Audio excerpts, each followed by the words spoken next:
მოგესალმებით. დღეს ჩვენ სენაკის მუნიციპალიტეტის სოფელ გეჯეთში ვიმყოფებით და ვესტუმრეთ ერთ-ერთ გამოცდილ ფერმერს, აბესალომ ჯალაღონიას და ის დღეს თავისი ფერმერული გამოცდილების შესახებ გვიამბობს.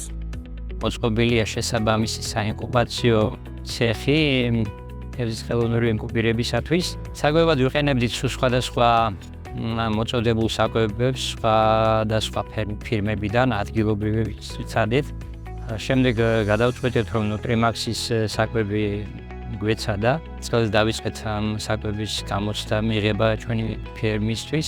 გამოვიყენეთ წელს უკვე დაახლოებით ტონამდე საკვები. შედეგი არის ძალიან კარგი და რაც ამაყმაყოფილებს, შეთანხმებული ვარ წარმომადგენლებთან, რომ ეს ასე გავაკეთო და ვფიქრობ, რომ ყველაფერი კარგად იქნება. თევზები ძალიან კარგად რეაგირებენ, რომ ეხმაყოფილი ვარ ნუტრიმაქსის ხარისხიანი საკვებია თევზისთვის და ურჩევ მეთევზეებს, რომ აიღო ეს ადგილობრივი საკვები, რადგან ამან ჩემთან კარგად იმუშავა ძალიან.